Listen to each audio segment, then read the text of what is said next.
The Appalachian Mountains hold more than just trees and silence. For some families, they are places of memory, tradition, and escape. For others, they become landscapes of fear that never leave the mind. This story takes us into the cranberry wilderness of West Virginia, a place so remote it feels carved out of time itself. Decades ago, before cell service reached anywhere near those ridges, there stood a cabin built by hand at the headwaters of the Williams River.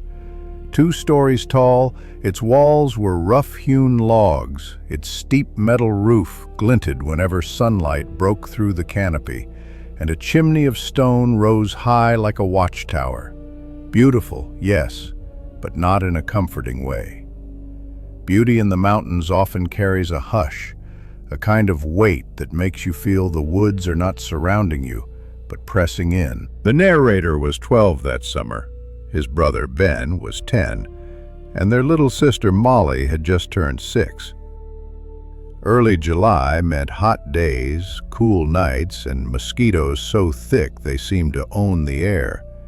Their parents had gone to Asheville for a short retreat, leaving the children with their grandparents. It was routine, something they'd done every summer. Life there always carried a kind of magic.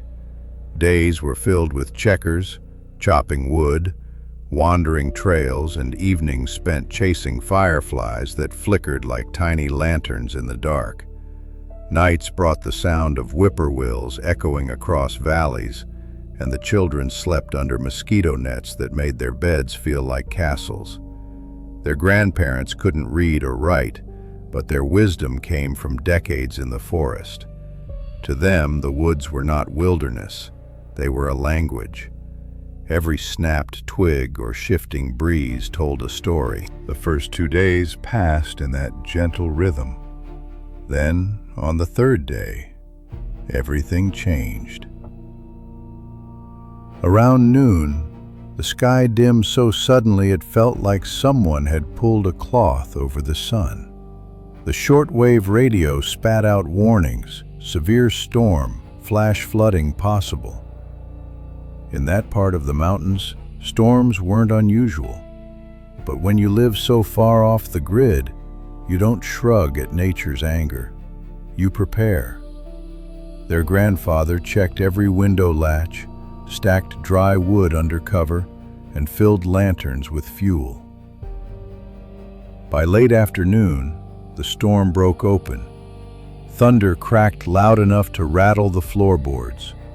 Rain came in sheets, hammering the roof, swallowing the sound of the forest.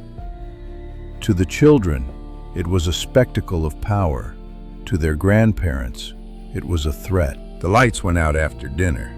They lit candles, sat near the fire, and spoke in hushed tones, straining to hear through the roar outside. That night, they all chose to sleep downstairs in the living room. It felt safer, sturdier, closer to the heart of the cabin. Sometime around 1 in the morning, the boy woke thirsty. He padded to the kitchen for water. On his way back, he stopped at the front window and froze. Footprints, muddy, fresh, unmistakable. Bare human feet crossing the porch, each step clear and sharp against the wet wood. They came from the steps and moved across toward the far side of the cabin. His mind raced to explain them, but none of them had been outside since dinner. And with the storm pounding so heavily, those prints could not have lasted more than a minute, which meant someone had been there, someone close enough to leave their mark. The boy's chest tightened. The idea that someone might be staring back at him from the storm's darkness made his skin crawl. He turned away, too afraid to look again. He didn't wake anyone. If he spoke the words aloud, if he told his grandparents, it would become real. Instead, he crept back to his blanket and tried to bury the vision in the noise of the storm. By morning, the storm had passed, but the world outside looked drowned. Mud pooled in thick patches, and the path to the creek had disappeared under water. The children begged to go with their grandparents as they inspected the property. Eventually, the grandparents gave in.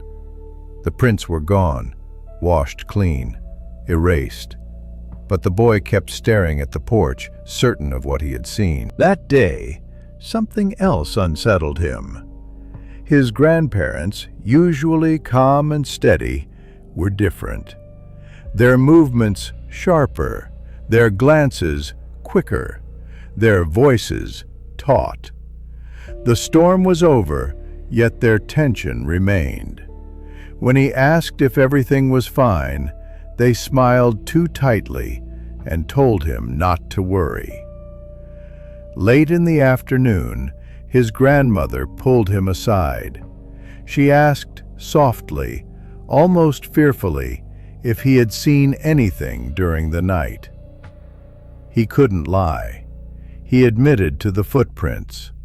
Her face drained instantly of color. The blood seemed to vanish from her skin. His grandfather didn't speak. He simply fetched his old shotgun and didn't put it down for the rest of the day.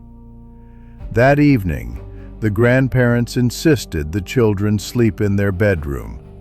They claimed it was more comfortable that way, but the boy knew it was a cover. Something was wrong. Something was near. And curiosity, sharp and dangerous, began to burn inside him. He decided he would not sleep. He would find out what was happening. When his grandparents closed the door and locked it from the outside, he waited. He lay still until Ben and Molly slipped into dreams. Then he rose, padded to the window, and pried it open. He had climbed out that window plenty of times before, always for harmless mischief. But this time was different. This time, the darkness outside carried a weight he could feel in his bones. The forest was silent. No crickets, no owls. Even the wind seemed to hold its breath. Heart pounding, he pulled himself out, balanced on the tree beside the cabin, and slid down to the ground. Every movement was deliberate, quiet, like the forest itself was listening. From outside, he crept toward the living room window and peeked in. His grandparents were awake. His grandmother sat on the couch, eyes fixed on his grandfather. He stood at the opposite window, shotgun in hand, staring into the night beyond. His shoulders were rigid, his grip firm, his gaze locked on something unseen in the darkness. The boy's stomach dropped. This wasn't nervousness. This was defense. They were waiting for something. And he realized, too late, that he had made a mistake he could never undo. The stillness of that night pressed harder than the storm ever had. The boy crouched beneath the window, watching his grandfather stand guard with the shotgun while his grandmother sat stiff and pale, her eyes never leaving him. They weren't just waiting out nerves. They were defending the cabin. He thought of climbing back into the bedroom window, pretending he'd never left. But the thought was cut short.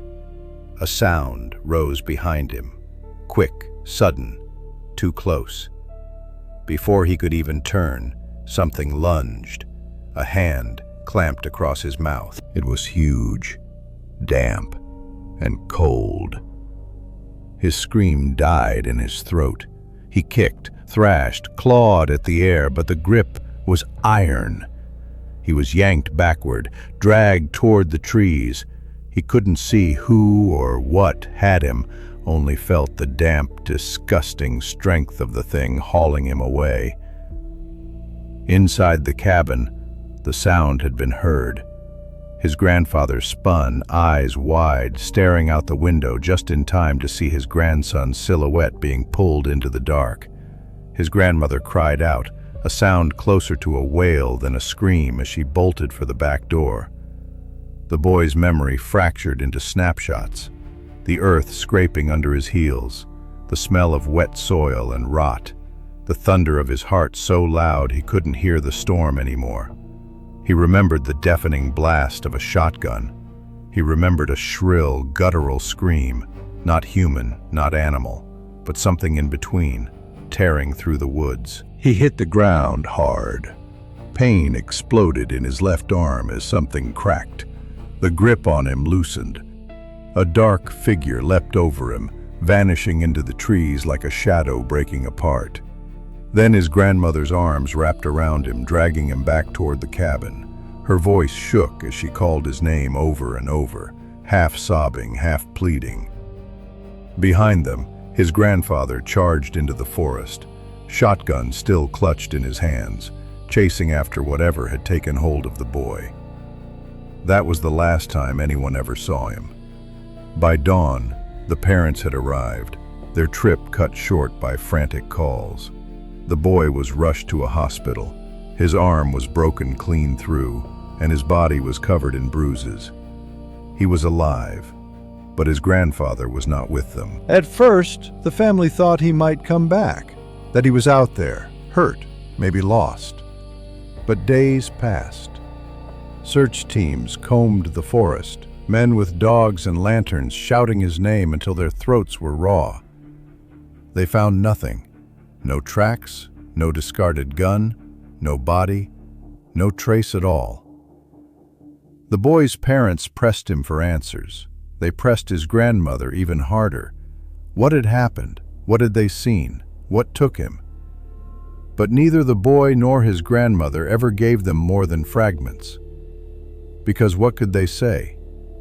How do you explain footprints that appear and vanish in the rain? How do you explain hands too strong, too fast, too silent to belong to any man they knew? The silence became its own burden. Less than a year later, the grandmother was gone too, her heart giving out in the middle of the night. Whether from grief or fear, no one could say. The cabin passed into the father's name, but he never returned. Nobody did. The siblings grew older.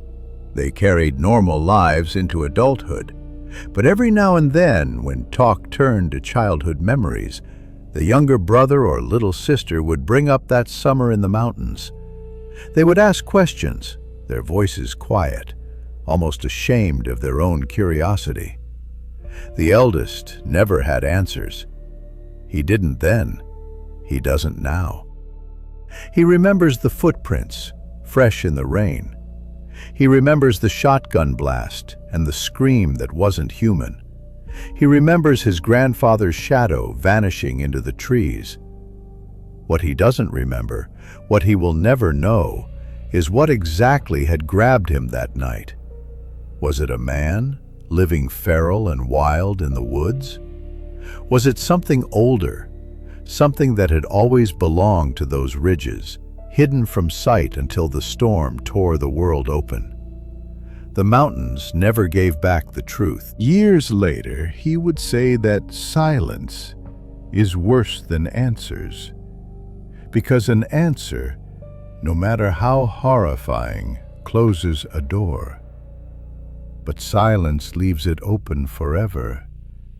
And every night when you lie awake, you wonder if something is still standing in that doorway, waiting.